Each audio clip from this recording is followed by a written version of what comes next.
જય સીતારામ, જય માતાજી। સ્વાગત છે તમારું મારી આજની રેસીપી વિડીયોમાં। તો આજ તો આપણે બનાવશું મસાલેદાર બાજરીનો રોટલો। એકદમ ટેસ્ટી તેવો આપણે બાજરીનો રોટલો બનાવશું। તમે મારી રેસીપી પર નવા આવ્યા તો મારી ચેનલને સબસ્ક્રાઈબર કરી દેજો। તે માટે આપણે સામગ્રી તૈયાર કરી લઈશું।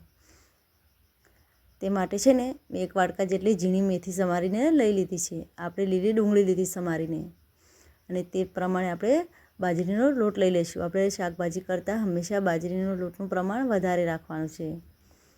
જો તે માટે છે ને મેં 1 ચમચી જેટલું ઘી લીધું છે, 1 ચમચી જેટલું લાલ મરચું, અડધી ચમચી હળદર, સ્વાદ પ્રમાણે મીઠું, અડધી ચમચી હિંગ, 1 ચમચી તલ, અડધી ચમચી જેટલો અજમો, અડધી ચમચી જેટલો ધાણા જીરું પાવડર, અને આપણે 10 જેટલી લસણની કળીઓ લીધી છે, અને આપણે આદુનો ટુકડો લીધો છે ઝીણો, અને આપણે 5 જેટલા મરચાં ઝીણા કટિંગ કરીને લઈ લીધા છે, અને આપણે ધાણા લીધા છે, અને આપણે લીલું લસણ લીધું છે।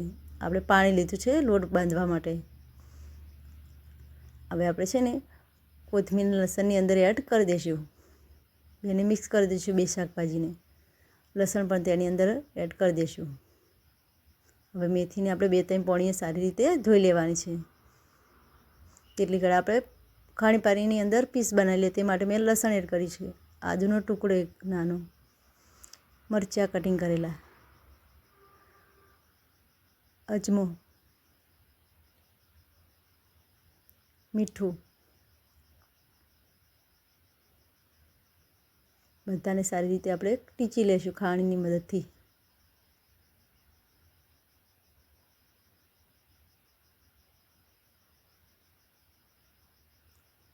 આપણે આવી રીતે ઝીણું ટીચીને તૈયાર કરી લઈએ તો આપણું આદુની મરચાંની પીસ ટીચીને તૈયાર થઈ જશે।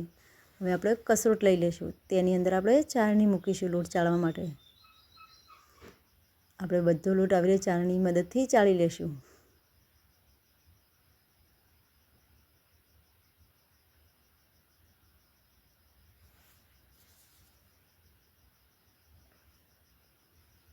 હવે આપણે બીજો વાટકો હતો તેને પણ આપણે ચાળી લઈશું। આપણે લોટને છે ને હંમેશા બાજરીનો છે, ઘઉંનો છે, કોઈ બી લોટ યુઝ કરો તે પહેલાં છે ને આપણે ચાળણીની મદદથી ચાળી લેવાનો છે।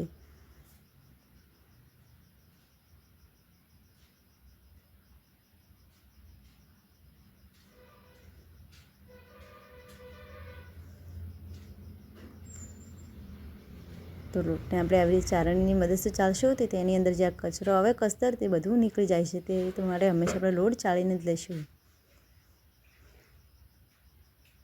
તેની અંદર આપણે શાકભાજી એડ કરીશું। આપણે મેથી જે ધોઈ લીધી 2-3 પાણી, આપણે મેથીને આવી રીતે 2-3 પાણી સારી રીતે ધોઈ લેવાની કે તેની અંદર જે ધૂળ હોય, માટી હોય તે બધી નીકળી જાય છે।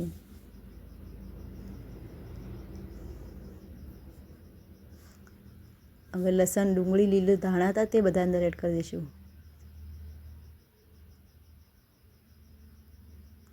આદુ, મરચાં, લસણની પીસ એડ કરીશું। હળદર, ધાણા જીરું પાવડર, હિંગ, મરચું, મીઠું સ્વાદ મુજબ, તલ, બધા શાકભાજીને આપણે સારી રીતે લોટની અંદર મિક્સ કરી લઈશું। આપણે પાણી તરત વેડવાનું નથી, પહેલાં આપણે શાકભાજીને બધા શાકભાજી છે તે લોટની અંદર મસાલામાં બધું સારી રીતે મિક્સ થઈ જાય તે માટે આપણે બરાબર મિક્સ કરી જવાનું છે। તો જો આપણા લોટમાં શાકભાજી અને મસાલા સારી રીતે મિક્સ થઈ જશે એકદમ મસ્ત। તેની અંદર આપણે થોડું થોડું હાથમાં પાણી લઈને વેડી જઈશું। એકદમ પાણી વેડવાનું નથી, આપણે જેમ જરૂર પડે તેમ પાણી વેડી જઈશું અને લોટને બાંધી જઈશું। લોટને આપણે બહુ ઢીલો રાખવાનો નથી, જેટલો બને એટલો આપણે કઠણ જ લોટ બાંધીશું। કેમ કે આપણે લોટને જો ઢીલો બાંધશું તો આપણા શાકભાજી છે તેની અંદરથી પાણી છૂટશે તો આપણો લોટ જે પડો વધારે ઢીલો થઈ જશે। તે માટે આપણે લોટને હંમેશા કઠણ જ બાંધવાનો છે, અને પાણી જેમ જરૂર પડે તેમ લોટની અંદર એડ કરી જઈશું અને લોટને બાંધી જઈશું। લોટને આપણે બરાબર ચીકવીને બાંધવાનો છે કે આપણો રોટલો કરતે સરસ પાવે અને રોટલો પણ આપણો સરસ બનશે, તૂટશે પણ નહીં। તો જો આપણે લોટને બાંધતી વખત છે ને આપણે બરાબર ચીકવવાનો છે, કેમ કે લોટ છે ને ઘઉંનો લોટ આવે તે ચીકણો હોય છે અને બાજરીનો લોટ ચીકણો હોતો નથી। તે માટે છે ને આપણે જેટલો ચીકવશું તેટલો આપણો લોટ ચીકાશવાળો થશે અને રોટલો પણ બનાવવામાં બહુ જલ્દી બની જશે અને બનશે પણ મસ્ત અને ખાવામાં પણ બહુ ટેસ્ટી લાગે છે. એટલે આપણે લોટ બાંધીને સરસ તૈયાર થઈ જશે. તો જો આપણે આટલો લોટ નાખવાનો છે, બહુ ઢીલો નહીં કે બહુ કાઠો નહીં, જેટલો બને તેટલો કાઠો. તેના માટે મારે 1 ગ્લાસ જેટલું પાણીની જરૂર પડી હતી. તે માટે આપણે છે ને એક ઓરસિયો તૈયાર કરી લઈશું અને આપણે લોટ લીધો છે બાજરીનો કોરો આવે તે લગાવવા માટે, જેમ કે આપણો રોટલો ચોટે નહીં તે માટે આપણે ઓરસિયા પર આવી રીતે બાજરીનો લોટ લગાવી લઈશું પહેલાં કોરો. હવે આપણે એક લોયો લઈ લઈશું. લોયાને આપણે સરસ ગોળ કરીને કોરો લોટ ઉપર લગાવી લઈશું કે આપણે રોટલો છે તે ચોટે નહીં તે માટે. તેને વેલણની મદદથી આવી રીતે ફોરા હાથે આપણે બનાવી લઈશું.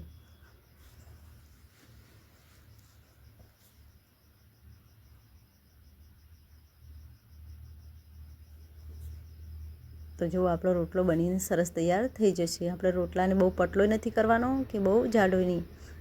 અને જો આપણે કોરો પણ ચોયથી તૂટી નથી અને આપણો રોટલો પણ સરસ બનીને તૈયાર થઈ જશે. તેને આપણે તવી આ બાજુ ગરમ કરવા મૂકી દઈએ તો આપણી તવી પણ સરસ તપીને તૈયાર થઈ જશે ગરમ થઈને. તેની અંદર આપણે રોટલો તો તે અંદર ઉપર નાખી દઈશું તવીની અંદર. તેને આપણે ઉખાણાની મદદથી આવી રીતે ફેરવી જઈશું. આવી રીતે આપણે રોટલાની બીજી સાઈડ ફેરવી દેવાનો છે.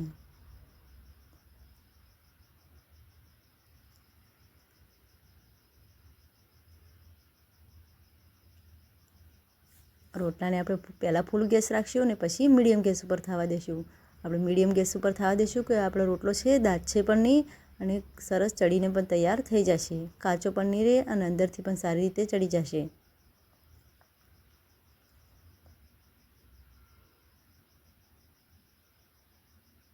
તો જો આપણો રોટલો ચડીને સરસ તૈયાર થઈ જશે.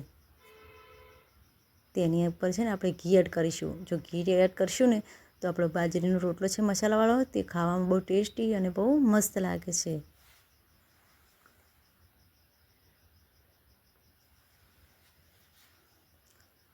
તો જો આપણા રોટલા બનીને સરસ તૈયાર થઈ જશે બંને રોટલા. તમે આ રોટલાને શાક છે, કઢી છે, દાળ છે, ચટણી છે, કોઈ બી સાથે સવારમાં નાસ્તો કરશો ચા સાથે તો ખાવામાં બહુ ટેસ્ટી અને બહુ મસ્ત લાગે છે.